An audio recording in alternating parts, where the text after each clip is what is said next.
ನೀನಾದನ ಧಾರಾವಾಹಿಯ ಸೋಮವಾರದ ಸಂಚಿಕೆಯನ್ನು ನೋಡೋಣ ಬನ್ನಿ. ನೋಡ್ವೇದ, ಇಂಥ ಟೈಮಲ್ಲಿ ಬಿಸ್ನೆಸ್ ಪಾಯಿಂಟ್ಸ್ನ ಹೇಳೋದು ನನಗೆ ಇಷ್ಟ ಆಗಲ್ಲ. ಆದರೂ ಕೂಡ ಏನು ಮಾಡೋದಕ್ಕಾಗಲ್ಲ, ಸಿಚುವೇಶನ್ ಆಗಿದೆ, ಹೇಳ್ತಾ ಇದ್ದೀನಿ. ಅದೇನೆಂದರೆ, ನನಗೆ ಈಗ ನೀನು ಹೇಳ್ತಿರೋ ಹಾಗೆ ಸತ್ಯಮೂರ್ತಿನ ಕರ್ಕೊಂಬಂದರೆ ನೀನು ಈ ಮನೆ ಬಿಟ್ಟು ಹೋಗಬೇಕು. ಹಾಗಾಗೋಗಿದ್ರೆ ಹೇಳು, ನಾನು ಅದೆಷ್ಟೇ ಕಷ್ಟ ಆದರೂ ಕೂಡ ಜಡ್ಜ್ ಸಾಹೇಬ್ರನ್ನ ಕರ್ಕೊಂಬರ್ತೀನಿ ಅಂತ ಇಲ್ಲಿ ವಿಕ್ರಮ್ ಹೇಳ್ತಾ ಇದ್ದಾನೆ. ಇದಕ್ಕೆ ವೇದ ಕೂಡ ಒಪ್ಕೊತಾ ಇದ್ದಾಳೆ. ನಮ್ಮ ಅಪ್ಪನ ಜೀವ ಉಳ್ಕೊಳುತ್ತೆ ಅಂದರೆ ನಾನು ನನ್ನ ಜೀವ ಕೊಡೋದಕ್ಕೆ ನೀನು ಹೇಳ್ದಂಗೆ ನಾನು ಈ ಮನೆ ಬಿಟ್ಟು ಹೋಗ್ತೀನಿ ಅಂತ ಹೇಳಿ ವೇದ ಕೂಡ ಒಪ್ಕೊತಾ ಇದ್ದಾಳೆ. ಇನ್ನು ಈ ಕಡೆ ವೇದ ತುಂಬ ಡಲ್ಲಾಗಿರ್ತಾಳೆ. ಇನ್ನೊಂದು ಕಡೆ ಲೋಕಿ ಹತ್ರ ಬಂದು ಅವ್ರ ತಾಯಿ ಹೇಳ್ತಾ ಇದ್ದಾರೆ, ಲೋಕಿ ಏನೋ ಮಾಡ್ತಾ ಇದೆಯಾ, ನಿಮ್ಮ ಅಪ್ಪ ಹೋಗಿ 2 ದಿನ ಆಯಿತು, ಈ ಮನೆ ಬಿಟ್ಟು 2 ದಿನ ಆಗಿದೆ, ಇನ್ನೂ ಕೂಡ ಏನೂ ಮಾಡಿಲ್ವಲ್ಲ, ಬೇಗ ಅವ್ರನ್ನ ಕರ್ಸ್ಕೊಳೋ ಹಾಗೆ ಮನೆಗೆ ಬರೋ ಹಾಗೆ ಏನಾದರೂ ಮಾಡು ಅಂತ ಹೇಳಿ ಹೇಳ್ತಾ ಇದ್ದಾರೆ. ಅಮ್ಮ, ನಾನು ಕೂಡ ಅದನ್ನೇ ಮಾಡ್ತಾಯಿದ್ದೀನಿ, ಎಲ್ರೂ ಕೂಡ ಕೇಳ್ತಿದ್ದೀನಿ, ಅಪ್ಪನ ಫ್ರೆಂಡ್ಸು ಗೊತ್ತಿರೋರು ಯಾರು ಕೂಡ ಇಲ್ಲ, ಆಗಲ್ಲ ನನ್ನ ಕೈಲಿ ಅಂತ ಹೇಳ್ತಿದ್ದಾರೆ ಅಂತ ಹೇಳ್ತಾ ಇದ್ದಾನೆ. ಸರಿ ಬಾ, ಹಾಗಾದರೆ ಆ ರಾಜಶೇಖರ್ ಕೈ ಕಾಲಿಗೆ ಏನಾದರೂ ಬಿದ್ದರಾದ್ರೂ ನಿಮ್ಮ ಅಪ್ಪನ ಕರ್ಕೊಂಬರೋಣ ಅಂತ ಅವರು ಹೇಳಿದಾಗ, ಈ ವಿಷಯ ಅಪ್ಪ ಗೊತ್ತಾದರೆ ಅವ್ರು ಒಪ್ಕೊತಾರ, ಮೊದಲೇ ಅವನ ಮೇಲೆ ತುಂಬ ಸಿಟ್ಟು ಕೋಪ ಅಲ್ವಾ ಅಮ್ಮ, ಆಗಾಗೋದು ಬೇಡ, ಸುಮ್ಮನೆ ಇರು, ಬೇರೆ ಏನಾದರೂ ಮಾಡೋಣ ಅಂತ ಹೇಳಿ ಹೇಳ್ತಾ ಇದ್ದಾನೆ ಲೋಕಿ. ಸರಿ, ಹಾಗಾದರೆ ವೇದನ್ಗಾದರೂ ಫೋನ್ ಮಾಡು, ಅವಳೇನಾದರೂ ಮಾಡಿದಾಳ ಹೇಗೆ ಕೇಳೋಣ ಅಂತ ಮಾಡಿದಾಗ ವೇದನ ಹತ್ರ ಫೋನ್ ಮಾಡ್ತಿದ್ದಾರೆ. ವೇದ, ಏನು ಮಾಡ್ತಿದ್ದೀಯಮ್ಮ ಅಂತ ಹೇಳಿ ಕೇಳಿದಾಗ, ಅಣ್ಣ ನೀನೇನು ಕೂಡ ಯೋಚನೆ ಮಾಡಬೇಡ, ಅಪ್ಪನ ಬಿಡಿಸ್ಕೊಂಬರೋ ಜವಾಬ್ದಾರಿ ನಂದು ಅಂತ ಹೇಳ್ತಿದ್ದಾರೆ. ಈಗ ಇಲ್ಲಿ ಅವ್ರ ತಾಯಿಗೂ ಕೂಡ ತುಂಬ ಖುಷಿ ಆಗ್ತಿದೆ. ಏನು ವೇದ, ಅಪ್ಪನ ನೀನು ಬಿಡಿಸ್ಕೊಂಬರ್ತೀಯ, ಹಾಗಾದರೆ ಅಪ್ಪ ಎಲ್ಲಿದ್ದಾನೆ ಅಂತ ನಿಂಗೇನಾದರೂ ಗೊತ್ತಾ ಅಂತ ಕೇಳ್ತಿದ್ದಾರೆ. ಲೋಕಿ ಕೂಡ ಕೇಳ್ತಾ ಇದ್ದಾರೆ, ಹೇಳಮ್ಮ, ಅಪ್ಪ ಎಲ್ಲ ಇದ್ದಾರೆ ಅಂತ ಹೇಳಿದ್ರೆ ನಾನು ಕೂಡ ಬರ್ತೀನಿ ಸಹಾಯಕ್ಕೆ, ನಾನು ಕೂಡ ಬಿಡಿಸ್ಕೊಂಬರ್ತೀನಿ ಅಂತ ಹೇಳ್ತಿದ್ದಾರೆ. ನೋಡೋಣ, ಅದ್ರ ಬಗ್ಗೆ ಏನು ಕೂಡ ನಾನು ಹೇಳಲ್ಲ, ಈಗ ಹೇಳೋ ಟೈಮೂ ಅಲ್ಲ, ಅಪ್ಪನ ಕರ್ಕೊಂಬಂದು ಮನೆಗೆ ಬಿಡೋ ಜವಾಬ್ದಾರಿ ನಂದು ಅಂತ ವೇದ ಹೇಳ್ತಿದ್ದಾರೆ. ನೀವೆಲ್ಲ ಹುಷಾರಾಗಿ ಆರಾಮಾಗಿ ಮನೆಗಿರಿ, ಅಪ್ಪ ನಾಳೆ ಈ ಟೈಮಿಗೆ ಮನೆಗೆ ಬಂದಿರ್ತಾರೆ ಅಂತ ವೇದ ಹೇಳ್ತಾ ಇದ್ದಾಳೆ. ಇನ್ನು ವೇದ ಮನೇಲಿರ್ತಾಳೆ, ಬೆಳಕಾಗುತ್ತೆ. ವಿಕ್ರಮ್ಗೆ ಎಷ್ಟೇ ಸಲ ಫೋನ್ ಮಾಡಿದ್ರು ಕೂಡ ಫೋನ್ನ ರಿಸೀವ್ ಮಾಡ್ತಾ ಇರಲ್ಲ. ಹಾಗೆ ಮನೆ ಮುಂದೆ ಓಡಾಡ್ತಾ ಇರ್ತಾಳೆ. ಆಗ ಅಲ್ಲಿಗೆ ವಿಕ್ರಮ್ ನೆನಪಲ್ಲೇ ವೇದ ಇರ್ತಾಳೆ. ವೇದಿನ ಹತ್ರ ಬಂದು ವಸು ಮಾತಾಡ್ತಾ ಇದ್ದಾಳೆ. ಯಾಕೆ ವೇದ ಇಷ್ಟೊಂದು ಡಲ್ಲಾಗಿದೆಯಾ, ಬಾ ಕಾಫಿ ಕುಡಿ, ಕೂತ್ಕೋ ಬಾ ಅಂತ ಹೇಳಿ ಹೇಳ್ತಾ ಇದ್ದಾರೆ. ಬೇಡ ಅಕ್ಕ, ನನಗೆ ಈಗ ಮೂಡಿಲ್ಲ, ನನಗೆ ಕುಡಿಯೋದಿಲ್ಲ ಅಂತ ಹೇಳಿ ವೇದ ಹೇಳ್ತಿರ್ತಾಳೆ. ಹಾಗೆಲ್ಲ ಹೇಳ್ಬೇಡ, ನೀನು ನೆನ್ನೆಯಿಂದ ಹೀಗೆ ಇದೆಯಲ್ಲ, ಬಾ ಏನಾಗಲ್ಲ ಅಂತ ಹೇಳಿದ್ರು ಕೂಡ ಹಾಗೆ ಅವಳು ವೇದ ಓಡಾಡ್ತಾ ಇರ್ತಾಳೆ. ಆ ಟೈಮ್ಗೆ ಅಲ್ಲಿ ಶೈಲು ಬರ್ತಿದ್ದಾಳೆ. ಬಿಡಕ್ಕ, ಅಷ್ಟೊಂದು ಯಾಕೆ ಬಲವಂತ ಮಾಡ್ತಿದ್ದೀಯಾ, ಇಂಥವ್ರಿಗೆ ಹೀಗೆ ಆಗಬೇಕು, ಎಲ್ಲ ಮಾಡ್ತಾರೆ, ನೀನು ಸುಮ್ಮನೆ ಅವ್ರನ್ನ ಬಲವಂತ ಮಾಡ್ತೀಯಾ ಅಂತ ವಸು ಕೂಡ ಮತ್ತು ಶೈಲು ಇಬ್ಬರು ಕೂಡ ಮನಸ್ಸಿಗೆ ನೋವು ಮಾಡ್ತಾ ಇರ್ತಾರೆ ವೇದನ್ಗೆ. ಹಾಗೆಲ್ಲ ಮಾತಾಡಬೇಡ ಶೈಲು, ಪಾಪ ವೇದನ ಸ್ಥಿತಿ ಹೇಗಿದೆಯಾ ಏನು, ನೀನು ಸ್ವಲ್ಪನೂ ಕೂಡ ಅವಳನ್ನು ಅರ್ಥನೇ ಮಾಡ್ಕೊಳಲ್ವಲ್ಲ, ಯಾಕೆ ಈ ಥರ ಮಾತಾಡ್ತೀಯಾ ಅಂತ ಹೇಳಿ ಈಗ ಶೈಲುನ ಬೈತಾ ಇದ್ದಾರೆ. ಇನ್ನೊಂದು ಕಡೆ ಇಲ್ಲಿ ವಿಕ್ರಮ್ ಅವ್ರ ಸತ್ಯಮೂರ್ತಿಗಳನ್ನ ಹುಡ್ಕೊಂಡು ಹೋಗಿರ್ತಾನೆ. ಅದ್ರ ಮುಂದೆ ಹೋಗೋಕ್ಕಿಂತ ಮುಂಚೆ ಅಂಕಲ್ ಗ್ಯಾಂಗ್ ಹತ್ರ ಹೋಗಿರ್ತಾನೆ. ಅಂಕಲ್ ಗ್ಯಾಂಗ್ ಹತ್ರ ಹೋಗಿ ಕೇಳ್ತಿದ್ದಾರೆ, ಸತ್ಯಮೂರ್ತಿ ಅವ್ರನ್ನ ಯಾರು ಕಿಡ್ನಾಪ್ ಮಾಡಿರ್ಬೋದು, ನಮ್ಮ ಜಡ್ಜ್ ಸಾಹೇಬ್ರನ್ನ ಕಿಡ್ನಾಪ್ ಮಾಡೋವಷ್ಟು ಧೈರ್ಯ ಯಾರಿಗಾದ್ರೂ ಇದೆ ಅಂತ ಕೇಳ್ತಿರ್ತಾರೆ. ಆಗ ಇನ್ನು ಇಲ್ಲಿ ಹೇಳ್ತಾ ಇದ್ದಾರೆ ಅಂಕಲ್ ಗ್ಯಾಂಗ್ ಅವರು, ಇನ್ನು ಯಾರಿಗಿರುತ್ತೆ, ಆ ರಾಜಶೇಖರ್ ಅಪ್ಪನೇ ನವೀನ ಕೈಲಿ ಕಿಡ್ನಾಪ್ ಮಾಡಿಸಿರ್ತಾನೆ ಅಂತ ಹೇಳ್ತಿರ್ತಾರೆ. ಓ, ಆ ನವೀನನಾ, ನನ್ನ ಮೇಲೆ ಸಿಟ್ಟು ಕೋಪನ ಜಡ್ಜ್ ಸಾಹೇಬ್ರ ಮೇಲೆ ತೋರಿಸ್ತಾ ಇದ್ದಾನಾ, ಅವನನ್ನು ಮಾತ್ರ ನಾನು ಸುಮ್ಮನೆ ಬಿಡಲ್ಲ, ಕೊಚ್ಚಾಕ್ತೀನಿ ಅಂತ ಹೇಳಿ ವಿಕ್ರಮ್ ಹೇಳ್ತಾ ಇದ್ದಾನೆ.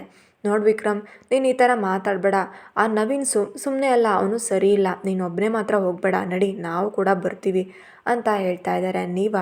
ನೀವೆಂತಕ್ಕೆ, ಅವನಿಗೆ ನಾನೊಬ್ಬನೇ ಸಾಕು, ನಾನೊಬ್ಬನೇ ಅವನ್ನ ವಿಚಾರಿಸ್ಕೊತೀನಿ, ನಾನು ಹೋಗ್ತೀನಿ, ಹಾಗೂ ಬೇಕಿದ್ರೆ ನಿಮ್ಮನ್ನು ಫೋನ್ ಮಾಡಿ ಕರೆಸ್ಕೊತೀನಿ. ಆವತ್ತು ನನ್ನ ಜೈಲಲ್ಲಿದ್ದಾಗ ನಮ್ಮನ್ನು ಜಡ್ಜ್ ಸಾಹೇಬ್ರೆ ಕಾಪಾಡಿದ್ದು, ಬೇರೆ ಯಾರು ಕೂಡ ಲಾಯರೇ ಇರಲಿಲ್ಲ, ತಮಗೋಸ್ಕರ ನ್ಯಾಯಾಧೀಶರು ಪಟ್ಟ ಬಿಟ್ಟು ನನ್ನ ಕೇಸ್ ಮೇಲೆ ಹೋರಾಡಿದವರು, ಅವರನ್ನು ನಾನು ಉಳಿಸ್ಕೊಂಡೇ ಬರ್ತೀನಿ, ನೀವೆಲ್ಲ ಇಲ್ಲೇ ಇರಿ ಅಂತ ಹೇಳಿ ಇಲ್ಲಿ ಹುಡುಗರಿಗೆ ಹೇಳ್ತಾ ಇದ್ದಾನೆ ವಿಕ್ರಮ್. ಈಗ ವಿಕ್ರಮ್ ಅಲ್ಲಿಗೆ ಹೋಗಬೇಕು ಅಂತ ಹೊರಡ್ತಿದ್ದಾನೆ. ಇನ್ನು ಸತ್ಯಮೂರ್ತಿಗಳನ್ನ ಕೂಡಾಕ್ಬಿಟ್ಟು ನವೀನ ಹೇಳ್ತಾ ಇದ್ದಾರೆ, ಏನ್ರಿ ಸತ್ಯಮೂರ್ತಿ ಅವರೇ, ನಿಮ್ಗೆ ಇದೆಲ್ಲ ಯಾಕ್ರಿ ಬೇಕಿತ್ತು, ಸುಮ್ಮನೆ ನೀವು ಕೇಸ್ ತೊಗೊಳಲ್ಲ ಅಂದಿದ್ರೆ ನಾವು ಈ ಥರ ನಿಮಗೆ ಏನು ಕೂಡ ಮಾಡ್ತಾ ಇರಲಿಲ್ಲ, ನಿಮ್ಮ ಪಾಡಿಗೆ ನೀವು ಇರ್ಬೋದಾಗಿತ್ತು ಅಂತ ಹೇಳಿ ಹೇಳ್ತಾ ಇದ್ದಾನೆ. ನಾನು ಯಾವಾಗಲೂ ಕೂಡ ಸತ್ಯದ ಪರವಾಗಿ ಇರೋನು, ಅದಕ್ಕೋಸ್ಕರನೇ ನಾನು ಸತ್ಯಮೂರ್ತಿ ಅಂತ ಹೇಳಿ ಅವರು ಹೇಳ್ತಾ ಇದ್ದಾರೆ. ಆಗಲ್ಗೆ ರಾಜಶೇಖರ್ ಅಪ್ಪನೂ ಬರ್ತಾ ಇದ್ದಾನೆ. ನೋಡ್ರಿ, ಸುಮ್ಮನೆ ಯಾಕೆ ಬೇಕಿತ್ತು ನಿಮಗೆ, ನಮ್ಮ ಹುಡುಗ ಹೇಳ್ತಾ ಇಲ್ವಾ, ಆ ವಿಕ್ರಮ್ ಪರ ನೀವು ನಿಲ್ದಿಲ್ಲ ಅಂದರೆ ನೀವು ಇವತ್ತು ಇಲ್ಲೋ ಇರ್ತಿದ್ರಿ, ಇಲ್ಲಿ ಯಾಕೆ ಇರ್ತಾ ಇದ್ರಿ ಅಂತ ಹೇಳ್ತಿದ್ದಾರೆ. ಇದನ್ನೆಲ್ಲ ಮಾಡಿದರೆ ನಿಮಗೆ ಏನು ಸಿಗುತ್ತೆ ಅಂತ ಹೇಳಿ ರಾಜಶೇಖರಪ್ಪ ಅವರು ಕೇಳ್ತಾ ಇದ್ದಾರೆ. ನನಗೆ ಆತ್ಮಧೈರ್ಯ ಸಿಗುತ್ತೆ, ನನಗೆ ಮನಃಶಾಂತಿ ಸಿಗುತ್ತೆ, ಸತ್ಯನ ಗೆಲ್ಲಿಸ್ದೆ ಅನ್ನೋ ನಂಬಿಕೆ ಸಿಗುತ್ತೆ ನನಗೆ ಅಂತ ಹೇಳ್ತಿದ್ದಾರೆ. ನೀವು ಈ ಥರ ಜೀವನ ಮಾಡ್ತಾ ಇದ್ದಿರಲ್ಲ, ನಿಮ್ಗೇನು ಸಿಗುತ್ತೆ ಅಂತ ಹೇಳಿ ಸತ್ಯಮೂರ್ತಿಗಳು ಕೇಳ್ತಾ ಇದ್ದಾರೆ. ನಾವು ಲೈಫ್ನ ಇಷ್ಟು ಎಂಜಾಯ್ ಮಾಡಿದ್ದೀವಲ್ಲ, ಧಾಮ್ ಧೂಮ್ ಮಾಡಿದ್ದೀವಿ, ಅದು ನಮಗೆ ಖುಷಿ ಸಿಗುತ್ತೆ ಅಂತ ಹೇಳ್ತಾ ಇದ್ದಾರೆ. ಆಗ ವಿಕ್ರಮ್ಗೂ ಕೂಡ ಇನ್ನೂ ಬರೋ ಮೂಮೆಂಟಲ್ಲಿ ಇದ್ದಾನೆ. ನೋಡೋ ನವೀನ, ಇವ್ರನ್ನ ಇನ್ನೇನು ಕೊಚ್ಚಾಕ್ಬಿಡು, ಪಾಪ ಅವ್ರಿಗೆ ಟೈಮ್ ಮುಗ್ದೋಯ್ತು ಅನಿಸುತ್ತೆ ಅಂತ ಹೇಳ್ತಾ ಇದ್ದಾರೆ ರಾಜಶೇಖರಪ್ಪ. ಅದು ಹೇಳಿದ ತಕ್ಷಣ ಇಲ್ಲಿ ನವೀನ ಮಚ್ಚು ತಗೊಂಡು ಹೋಗ್ತಾ ಇದ್ದಾನೆ. ಹೇಳಿದ ತಕ್ಷಣ ಹೊರಟೇ ಬಿಟ್ಟ. ಪಾಪ ಅವರು ಎಷ್ಟೋ ಜನಗಳಿಗೆ ನಿಮ್ಮ ಕೊನೆ ಆಸೆ ಏನು ಅಂತ ಹೇಳಿ ಕೇಳಿರೋ ಜೀವ, ನೀನು ಕೂಡ ಅವ್ರು ಕೇಳಿಬಿಡು ಕೊನೆ ಆಸೆ ಏನು ಅಂತ, ತೀರಿಸೇ ಬಿಡೋಣ ಅಂತ ಹೇಳಿ ಹೇಳ್ತಿರ್ತಾನೆ. ಅಷ್ಟರಲ್ಲಿ ಕೊನೆ ಮೂಮೆಂಟ್ ಕೇಳೋ ಅಷ್ಟರಲ್ಲಿ ವಿಕ್ರಮ್ ಬಂದೇ ಬಿಡ್ತಾನೆ. ಕೊನೆ ಮೂಮೆಂಟ್ ಅವ್ರಿಗೆಲ್ಲ ಕೊಂಡ್ರು, ನಿಮಗೆ ನಿಮ್ಮ ಕೊನೆ ಆಸೆಗಳು ಏನಂತ ಹೇಳ್ಬಿಡ್ರಿ, ನಾನೇ ತೀರಿಸಿ ನಿಮ್ಮನ್ನು ಕೊಚ್ಚಾಕ್ಬಿಡ್ತೀನಿ ಅಂತ ಹೇಳ್ತಿದ್ದಾರೆ. ಇವನು ನೋಡಿ ಎಲ್ಲರೂ ಕೂಡ ಶಾಕಲ್ಲಿ ನಿಂತಿರ್ತಾರೆ. ಒಂದು ಸಲ ಎಲ್ರಿಗೂ ಕೂಡ ಸ್ಟನ್ ಆಗಿ ನೋಡ್ತಾ ಇರ್ತಾನೆ. ಇವನು ಹೇಗಿಲ್ಲಿ ಬಂದ ಅಂತ ಹೇಳಿ ಎಲ್ಲರೂ ಕೂಡ ನೋಡ್ತಾ ಇದ್ದಾರೆ. ಏನು ಎಲ್ಲರೂ ನನ್ನ ನೋಡ್ತಾ ಇದ್ದೀರಾ, ನನಗೋಸ್ಕರ ಅವರು ಹೋರಾಡಿರೋರು, ಅವ್ರನ್ನ ನಾನು ಉಳಿಸ್ಕೊಳ್ಳಿಲ್ಲಂಗೆ ಇರ್ತೀನ, ಅವ್ರಿಗೋಸ್ಕರ ನಾನು ಬಂದಿದ್ದೀನಿ.